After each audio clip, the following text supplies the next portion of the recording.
दोस्तों नमस्कार, मैं आशीष आप लोगों के समक्ष आज सवरा जनजाति के विषय में जानकारी लेकर के आया हूं। आशा करता हूं कि आप लोगों को मेरी जानकारी अच्छी लग रही होगी। मित्रों, जैसा कि आप लोगों को पता है कि अभी मैं अपने चैनल में जो है विभिन्न जनजातियों के पीछे की किंवदंती क्या है इसके विषय में जानकारी देता हूं। तो आज हमारी जनजाति है सवरा जनजाति के विषय में हम लोग बात करेंगे। मित्रों, सवरा जनजाति भारत के छत्तीसगढ़, उड़ीसा, आंध्र प्रदेश, पश्चिम बंगाल, बिहार राज्यों में मिलते हैं। सवरा जनजाति छत्तीसगढ़ में अगर हम बात करें तो रायगढ़ जिला, महासमुंद जिला, बिलासपुर जिला में ये लोग अच्छी खासी जनसंख्या में है। सवरा जनजाति की उत्पत्ति के पीछे किंवदंती है कि कुछ लोग सवरा जनजाति के कुछ लोग जो है कि कुछ लोग मानते हैं कि उनकी उत्पत्ति सबरी, जो रामायण काल में सबरी माता थी जिन्होंने भगवान राम को झूठे बेर खिलाए थे, उनको अपना पूर्वज मानते हैं और ऐसा मानते हैं कि उन्हीं के वंशज हैं ये। और कुछ लोग की मान्यता है कि रामायण काल में जो सुग्रीव थे वो सुग्रीव इनके पूर्वज हैं। बहरहाल जो भी हो, ये दोनों ही जानकारी मैं आप लोगों को दिया। असल में रायपुर जिला में जो सवरा जनजाति के लोग बसते हैं, ये लोग मानते हैं कि मित्रों, मेरे चैनल का नाम नॉलेज अबाउट लाइफ है। इसमें ये लाल कलर से लिखा हुआ है सब्सक्राइब का बटन, तो आप लोगों को बस ये सब्सक्राइब का बटन दबा लेना है और इसके साथ में ही ये घंटा भी आप लोगों को प्रेस कर लेना है। ऐसा करने से होगा ये कि मैं जब जब नई वीडियो डालूँगा तो आप लोगों को वो नोटिफिकेशन तत्काल मिलता जाएगा। इनकी उत्पत्ति सुग्रीव, वानरराज सुग्रीव से हुई थी।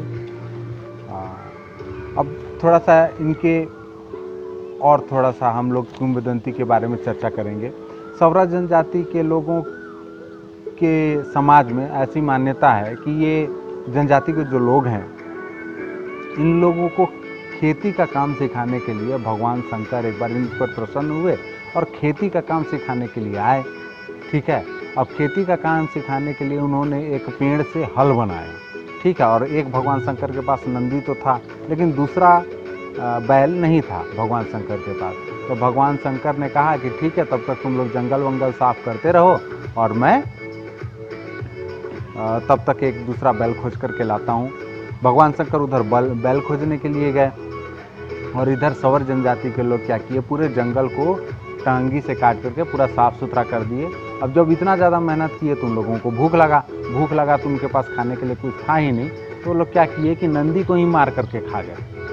तो भगवान शंकर जब आते हैं और देखते हैं कि बहुत अच्छा सुंदर जंगल इन्होंने साफ़ कर दिया है खेती के लिए, ठीक है, तो वो बड़ा प्रसन्न होते हैं और प्रसन्न होकर के इन लोग के ऊपर आशीर्वाद देते हैं, तंत्र मंत्र सिखाते हैं, जादू टोना सिखाते हैं और साथ ही साथ खेती भी सिखा देते हैं कि खेती कैसे करना है। ठीक है, लेकिन फिर जब भगवान शंकर नंदी को खोजते हैं तो नंदी तो था नहीं। ठीक है, तो पता चलता है कि ये सवरा जनजाति के लोग नंदी को मार के खा गए हैं। तो भगवान शंकर कुपित हो जाते हैं, इनको श्राप दे देते हैं कि जाओ, तुम लोग हमेशा तुम भूखे ही रहोगे, कभी भी तुम लोग का जो पेट है ना वो भरेगा नहीं। तो ये इन लोगों को किंवदंती है, इसलिए सवरा जनजाति के लोग आज भी गरीब हैं, ऐसी भी लोक मान्यताएँ हैं। अब इन लोगों का आर्थिक जीवन के बारे में हम लोग चर्चा कर लेते हैं। सवरा जनजाति के लोग आर्थिक रूप से खेती का काम करते हैं, मजदूरी करते हैं, धान, कोदो, उड़द, तिल, तुअर इत्यादि इस प्रकार से खेती ये लोग किया करते हैं। जंगली कंदमूल, महुआ, टोरी, चार, तेंदुपत्ता, हर्रा, लाख, ये सब भी इन लोग कलेक्ट करते हैं और कलेक्ट करके बेचते हैं। ठीक है, गोंद, सरई बीज, मछली पालन, ये जो भी मतलब एक ग्राम के लोग करते हैं वो सारे चीज़ ये लोग करते हैं।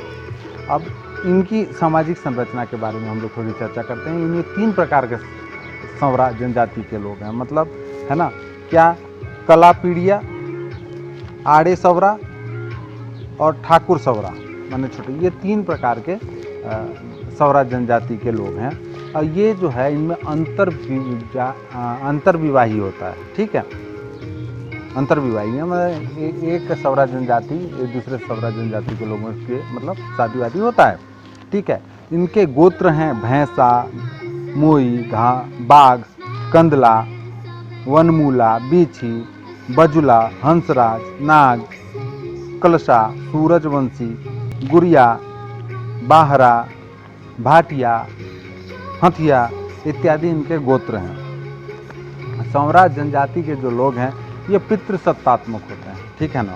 अब इनका जीवन चक्र के बारे में हम लोग बात करते हैं। तो सवरा जनजाति के लोग जो हैं सामान्य मिट्टी के घर में रहते हैं, ठीक है। अब मिट्टी के घर रहते हैं जिसमें एक पक्षी रहता है, 2 रूम रहते हैं, ठीक है, आंगन रहता है, साफ सफाई के लिए ये लोग लिपते हैं, ठीक है। अच्छा, अगर इनके यहाँ किसी शिशु का जन्म हुआ, ठीक है, तो उसका जन्म प्रसव जो है इन लोग घर में ही करवाते हैं और कहीं डॉक्टर ज़्यादा इन लोग खोजते नहीं हैं। ये लोग क्या करते हैं, जो बुजुर्ग महिलाएं रहती हैं वो बुजुर्ग महिलाएं ही प्रसव का काम करवा देती हैं। छठी के दिन, मतलब छठवें दिन, जन्म के छठवें दिन बच्चे को और माता को स्नान करवाते हैं, नया कपड़ा पहनाते हैं, ठीक है। और परिवारजन आपस में जो है भोजन की व्यवस्था करते हैं और दारू का भी आयोजन करते हैं, दारू पिलाते हैं सब लोगों को।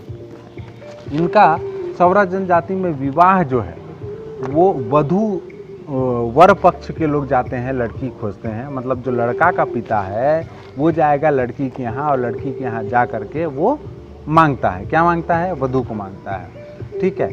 और इसके बदले में अगर सारी बात हो जाती है तो लड़के का जो पिता है वो वधू धन के रूप में पिता को सूख देता है, मतलब 2 खंडी चावल, 20 किलो दाल, 5 किलो गुड़, 3 किलो चिवड़ा, 50 रुपया और 8 साड़ी ये देता है। तो मतलब आप सोच लीजिए कि जहाँ एक समाज में दहेज प्रथा है, माने लड़की के घर वाले लड़के के घर वालों को पैसा देते हैं, दहेज देते हैं, वो विभिन्न प्रकार के सामग्रियों को देते हैं, वहीं ये सवरा जनजाति में जो लड़का पक्ष है वो लड़की पक्ष को देता है ये पैसा। इसलिए ये इस जनजाति की बहुत ही एक अच्छा बात है इसमें, इसलिए दहेज प्रताड़ना नहीं होगा, स्त्री को कोई परेशानी नहीं होगा, है ना।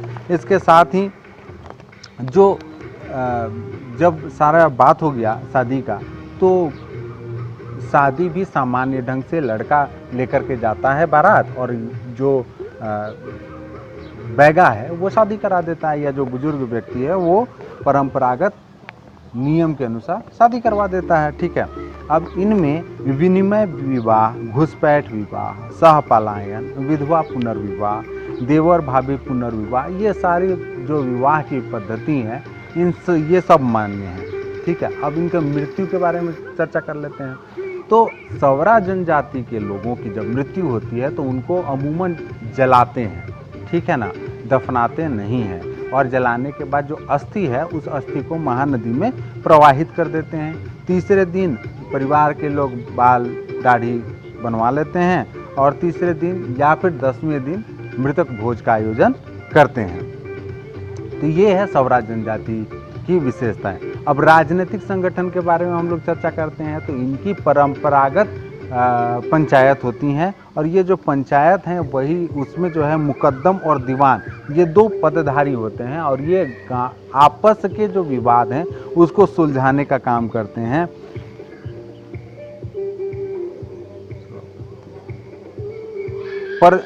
परजना जाति पंचायत में कोषाध्यक्ष होता है, ठीक है। अब ये जो सवरा जनजाति है, सवरा जनजाति के धार्मिक जीवन के बारे में हम लोग चर्चा कर लेते हैं। तो सवरा जनजाति के लोग जो है काफ़ी धार्मिक होते हैं, तंत्र मंत्र, जादू टोना, भूत पे सब चीज़ पर इन लोग विश्वास करते हैं, ठीक है। ठाकुर देव, जगन्नाथ, दूल्हा देव, करिया, ध्रुवा, माता देवाला, घटवालिनी, सबर सबरी, साहड़ा देव, भैंसासुर, समलाई मंगला, खड़ा पाठ, पुरुषा पाठ आदि ये सारे देवी देवताओं का इन लोग पूजा पाठ करते हैं। इसके अतिरिक्त जो हिंदू देवी देवता हैं उन राम, कृष्ण, शंकर, दुर्गा, काली इनकी भी पूजा करते हैं। नदी, पर्वत, पेड़, पहाड़, धरती, सूरज, चांद सबका इन लोग पूजा करते हैं, ठीक है। और अच्छा, इन लोग रथ यात्रा है ना, और हरियाली, नागपंचमी, जन्माष्टमी, नवाखाई, दशहरा, दिवाली, होली, ये सब मनाते हैं इन लोग। ये लोग जब पूजा करते हैं तो पूजा में बलि भी दिया करते हैं, ठीक है। और इन लोग में यही एक थोड़ा सा प्रॉब्लम है कि अभी भी ये अंधविश्वास के कुचक्र में डूबे हुए हैं और भूत प्रेत, जादू टोना सबको मानते हैं। तो मित्रों, आशा करता हूँ कि आप लोगों को जानकारी अच्छी लगी होगी। अगर जानकारी अच्छी लगी होगी तो मेरे चैनल को लाइक, शेयर, सब्सक्राइब करें। धन्यवाद, नमस्ते। बस देर के लिए रुक गया था।